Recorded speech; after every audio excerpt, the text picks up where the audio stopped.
Réduire la connexion mécanique entre les deux faces d'un mur permet d'améliorer nettement l'isolation sonore en limitant la transmission des vibrations d'un côté à l'autre de la cloison. Les clips Green Glue Noiseproofing constituent un excellent moyen de réaliser un tel découplage et ont prouvé leur capacité à augmenter l'isolation sonore sur un large spectre de fréquences. Cette vidéo montre comment installer les clips ainsi que les profilés de fourrure s'y attachant. L'installation des clips est simple et peut être réalisée à l'aide d'une simple visseuse et d'un mètre ruban. Vissez le clip solidement à l'aide d'une vis autoforeuse adaptée au type de montant utilisé.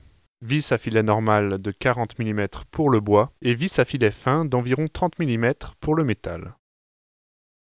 Pour assurer une répartition de charge homogène, il est suggéré d'alterner les montants ou poutres sur lesquels les clips sont vissés. La distance recommandée entre les clips est de 120 cm ou 48 pouces horizontalement et 60 cm ou 24 pouces verticalement. Veillez à ce que la rangée inférieure ne soit pas distante du sol de plus de 10 cm et que la rangée supérieure soit à moins de 20 cm du plafond. Un clip doit par ailleurs être monté au niveau de chaque extrémité de fourrure. En règle générale, vous pouvez évaluer le nombre de clips nécessaires en considérant en moyenne 2 clips par mètre carré. La découpe des profilés à longueur est très simple à l'aide d'une paire de pinces coupantes.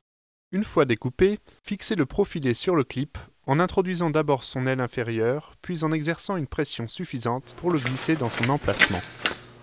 Les sections où se superposent deux profilés doivent être sécurisées à l'aide de deux vis à filet fin d'environ 30 mm. Une fois que tous les profilés de fourrure sont en place, vous pouvez installer la première couche de plaque de plâtre, en veillant à respecter les codes de construction locaux concernant les distances entre les vis. Utilisez des vis à filet fin d'environ 30 mm pour le premier parement. En revanche, toute couche supplémentaire de plaque de plâtre pourra être fixée à l'aide de vis à filet normal de 40 mm environ. Assurez-vous de ne pas utiliser des vis trop longues, dans la mesure où celles-ci risquent de pénétrer le montant et de créer des courts-circuits mécaniques pénalisant les effets des clips. Il est suggéré de conserver un jeu d'1/2 cm au pied et au sommet des plaques pour permettre l'utilisation d'un mastic acoustique.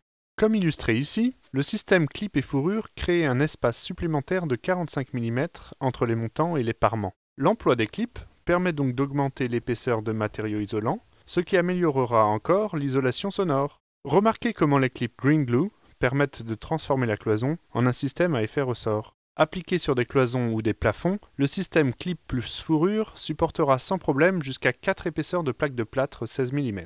Pour assurer la meilleure des performances acoustiques, combinez l'utilisation des clips avec celle d'une épaisseur supplémentaire de plaques de plâtre et une couche de Green Glue Noiseproofing Compound. Pour plus d'informations sur ce produit et son utilisation, ou pour savoir où vous le procurez localement, venez visiter notre site sur www.greengluecompany.com.